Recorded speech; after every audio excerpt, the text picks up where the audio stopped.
अस्सलाम वालेकुम। Myself Kapil Pratap, BS zoology from Sindh university. तो आज हम जो डिस्कस करेंगे वो क्लास 9th बायोलॉजी को डिस्कस करेंगे। उसमें जो फर्स्ट चैप्टर में जो टॉपिक है relation of biology with other science, वो एक्सप्लेन करेंगे कि बायोलॉजी का दूसरे जो साइंसेज हैं, मतलब कि दूसरे जो science for suppose chemistry, physics, mathematics, इनसे क्या ताल्लुक़ है वो आज डिस्कस करेंगे। Relationship of biology with the other sciences, biology के ताल्लुकात किसके दूसरी साइंस के साथ। तो पहले जो हम डिस्कस करेंगे वो है वो बायो फिज़िक्स है। उसमें क्या होता है कि जो फिज़िक्स है उसको कंबाइन किया गया है बायोलॉजी के साथ। इसमें क्या है कि जो भी लॉज, जैसे कि ये ब्रांच है फ़िज़िक्स की, इसमें क्या होता है कि कुछ ऐसे लॉज, ऐसी टेक्निक्स हैं फ़िज़िक्स की जो यूज़ की जाती है for the process of life. मतलब कि कुछ जो भी लॉज हैं फ़िज़िक्स के वो यूज़ किए जाते हैं for the welfare of bio, means के लाइफ के लिए यूज़फुल है। फॉर सपोज नीचे कुछ एग्जांपल्स दिए हुए हैं, मैं आपको एक्सप्लेन करता हूँ। जैसे एक और है रेडियो फिज़िक्स है। रेडियो फिज़िक्स में क्या होता है कि जो रेडियो एक्टिव आइसोटोप्स होते हैं उन्हें यूज़ किया जाता है। क्यों यूज़ किया जाता है कि जो हमारी बॉडी में जो मटेरियल्स हमने ट्रांसलोकेट किए हैं या एक जगह से दूसरी जगह मूव हो रहे हैं, वो कैसे हो रहे हैं, उस प्रोसेस को देखने के लिए हम रेडियो एक्टिव आइसोटोप्स यूज़ करते हैं। जैसे फॉर सपोज़ प्रोटीन है, प्रोटीन कैसे बनता है, तो हम क्या करते हैं कि एक अमाइनो एसिड होता है, उसमें एक फॉर एग्ज़ाम्पल एक अमाइनो एसिड है, उसका ये फार्मूला होता है, ठीक है। तो उसमें क्या होता है, हम कोई भी एक ग्रुप निकाल के इनमें से वहाँ पे रेडियो एक्टिव आइसोटोप मीन्स के लगा देते हैं, तो वो अमाइनो एसिड जहाँ से भी गुजरेगा उसका हमें पता चल जाएगा कि वो कौन से प्रोसेस से गुजरता है, कैसे बनता है। फॉर एग्जांपल वो राइबोसोम में बनता है, तो वो भी हमें पता लगता है कि वो रेडियो एक्टिव आइसोटोप्स के थ्रू या रेडियो फिज़िक्स के थ्रू हमें पता लग जाता है कि वो कैसे वर्क करता है, इंटरनल उसको ट्रेस करते हैं। उसके बाद जो इसके और एग्जांपल्स हैं, जैसे of sound waves in ultrasound में अल्ट्रासाउंड करते हैं, वो भी क्या है, वो फिज़िक्स की बदौलत है। वो फिज़िक्स के कुछ लॉज और टेक्निक से बनाई गई वो मशीन्स हैं जो हमें जो इंसान ज़ात है, लिविंग ऑर्गेनिज़म्स है, उनके लिए हम यूज़ करते हैं फॉर द उनके वेलफेयर के लिए, उनके मतलब के जो प्रोसेस है उनको एक्सप्लेन करने के लिए, उनको देखने के लिए।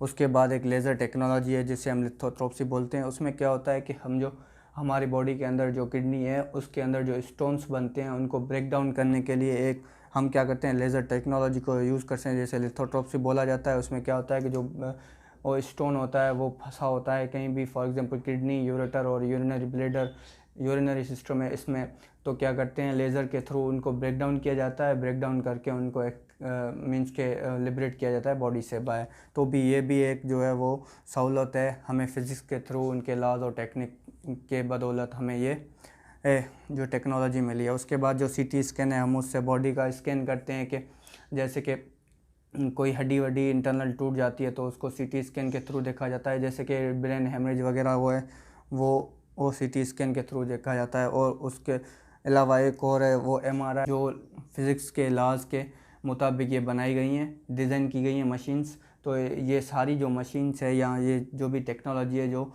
फ़िज़िक्स के बदौलत है। जैसे हम कुछ जैसे लाइट है, लाइट को ही ले लो, वो भी एक फ़िज़िक्स का डिस्कवर किया, जो आगे हम जो मशीन्स हैं बायोलॉजिकल यूज़ के लिए इस्तेमाल होती हैं, बायोलॉजी में या मेडिकल्स में जो यूज़ होती हैं उनमें इस्तेमाल करते हैं। तो ये था पहला बायोफिज़िक्स, जिसमें हमने डिस्क्राइब किया कि बायोलॉजी और फिज़िक्स का खुद के साथ एक दूसरे के साथ क्या रिलेशन है। तो अब आते हैं दूसरे रिलेशन पे, बायो मैथमेटिक्स। इसमें क्या होता है कि जो बायो मैथमेटिक्स, इसको दूसरा बायोमेट्रिक भी कहा जाता है। इसमें क्या होता है कि ये एक ब्रांच है मैथमेटिक्स की, जिसमें क्या किया जाता है, जिसमें डेटा कलेक्ट की जाती है लिविंग ऑर्गेनिजम्स में। तो ये जो बेसिकली ब्रांच है ये मैथमेटिक्स और बायोलॉजी की कॉम्बिनेशन है। इसमें क्या होता है, कुछ ऐसे रूल्स, कुछ ऐसे फार्मूलाज हैं जो मैथमेटिक्स के अप्लाई किए जाते हैं लिविंग ऑर्गेनिजम्स पे, या कुछ ऐसे मतलब कि हमारे यहाँ जैसे फ्लूइड डायनामिक्स है, उसमें जो है intracellular fluid, extra cellular fluid है, तो उसकी क्वांटिटीज़ जो है उसको मेजर करके बॉडी में मींस के इंजेक्ट किया जाता है, लाइक दैट के वो भी एक फ्लूइड डायनामिक्स है, वो भी एक अप्लाई करती है कुछ ऐसे रूल्स या फार्मूलाज मैथमेटिक्स के। तो यहाँ पे जो हम एक्सप्लेन करेंगे कि कुछ ऐसे ये मैथमेटिक की ब्रांच है जिसमें जो है वो डेटा कलेक्ट की जाती है एक लिविंग ऑर्गेनिज्म की। जैसे फॉर सपोज एक आप कोई भी इंसेक्ट उठा लें, जैसे कि हम लोकस उठा रहे हैं, इंसेक्ट लोकस उठा रहे हैं, लोकस। तो लोकस में क्या होता है कि जो लोकस का हम जो है वो बॉडी को मेजर करेंगे कि उसकी लेंथ कितनी है, उसका एब्डोमेन की लेंथ कितनी है, उसके जो है एंटीनाज की लेंथ कितनी है। तो ये सारी हम मेजर करेंगे फार्मूलाज के बेस पे, ठीक है। तो फार्मूलाज जो है हम वो मैथमेटिक्स के यूज़ करते हैं for the collection of data of किसी भी लिविंग ऑर्गेनिज्म की। तो ज़्यादा से ज़्यादा इसका जो बायोमेट्री या बायोमेथमेटिक्स है वो ज़्यादा से ज़्यादा जो यूज़ होती है वो जो होती है रिसर्च वर्क में। रिसर्च वर्क में इसका ज़्यादा से ज़्यादा यूज़ किया जाता है। जैसे कि टेबल्स बनते हैं, उसमें ग्राफ्स बनते हैं, और वो सारे जो हैं वो मैथमेटिक फार्मूलाज अप्लाई करते हैं on the basis of mathematic formulas वो रिसर्च में यूज़ होते हैं।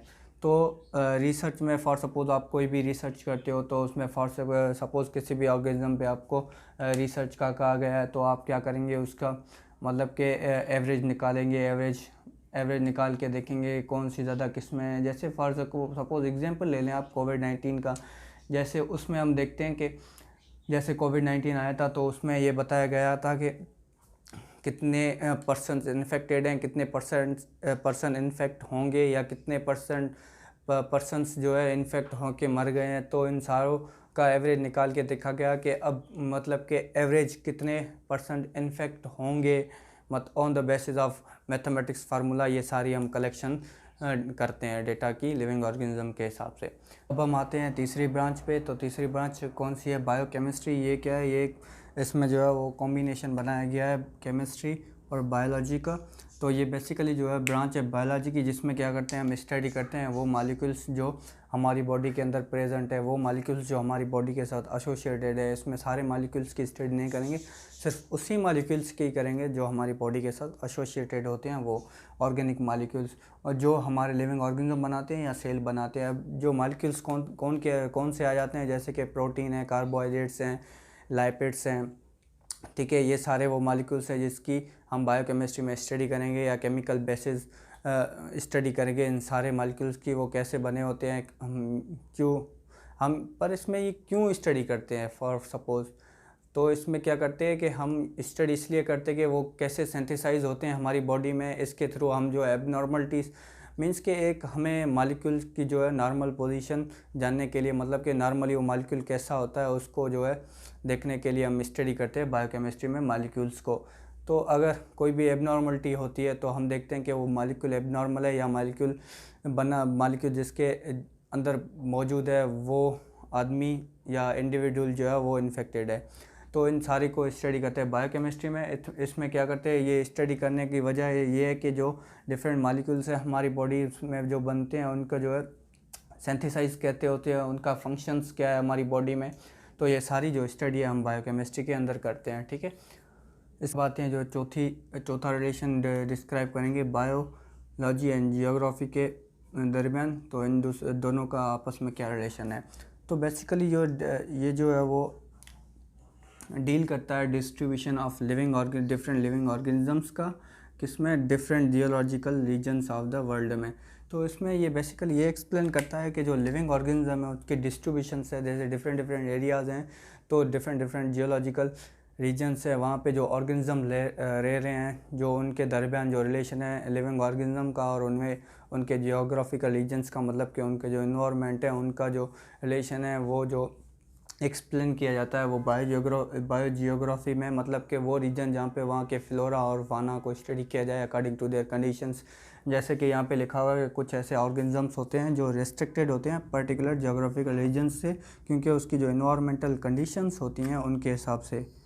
जैसे कि फॉर सपोज जो एनारोबिक और एरोबिक आपने सुना होगा, जिसमें क्या होता है, एरोबिक ऑर्गेनिजम्स हैं वो कहाँ पे रहेंगे, जहाँ पे प्रेजेंस ऑफ ऑक्सीजन होगी वहाँ पे सर्वाइव करेंगे, वरना वहाँ पे सर्वाइव नहीं कर पाएंगे। ऐसे ही जैसे एनारोबिक है वो in the absence of oxygen survive करते हैं, अगर ऑक्सीजन मौजूद होगी तो वहाँ पे वो सर्वाइव नहीं कर पाएंगे। कुछ ऐसे प्लांट्स सपोज़, कुछ ऐसे नहीं, सारे प्लांट्स हैं जो कार्बन डाइऑक्साइड यूज़ करते हैं।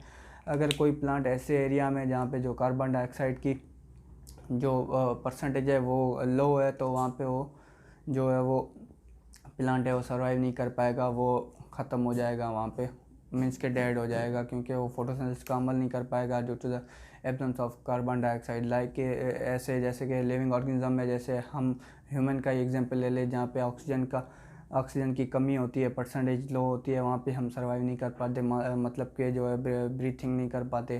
तो ये सारा जो हम स्टडी करते हैं, ये बायोजियोग्राफी में स्टडी करते हैं। आते हैं पाँचवें रिलेशन पे, जो है बायो एंड इकोनॉमिक्स। इसमें क्या है, ये दो, एक इकोनॉमिक्स और बायो का रिलेशन बताया गया कि बायोलॉजी मतलब कि जो लिविंग ऑर्गेनिज्म वो इकोनॉमिकली कैसे इम्पोर्टेंट है, मतलब कि उनका जो है वो रिलेशन क्या है इकोनॉमी के साथ। जैसे यहाँ पे लिखा हुआ है कि ये डील करता है उन इकोनॉमिकली इम्पोर्टेंट ऑर्गेनिजम्स का जो इन्वॉल्व है प्रोडक्शन में। फॉर एग्जाम्पल इधर मीट प्रोडक्शन लिखा हुआ है, जैसे पोल्ट्री फार्म्स हैं, उनमें क्या होता है कि जो अकॉर्डिंग टू जो नीड के हिसाब से क्या करते हैं, जो मुर्गियां हैं उनका जो है वो प्रोडक्शन बढ़ा देते हैं, जैसे वो इकोनॉमिकली फ़ायदेमंद हो, उनको ज़्यादा से ज़्यादा प्रॉफिट हो। तो ये सारा जो है बेसिकली जो इसमें डिस्कस किया जाता है या डील करती है जो है वो इम्पोर्टेंट इकोनॉमिकल ऑर्गेनिजम्स हैं, उनकी जो प्रोडक्शंस होती है, जो इकोनॉमी के उनका बड़ा रोल है, उनको इसमें जो है स्टडी किया जाता है बायो इकोनॉमिक्स में। ठीक है, अल्लाह हाफिज़। तो हमारा जो नेक्स्ट जो टॉपिक होगा वो होगा लेवल ऑफ ऑर्गेनाइजेशन।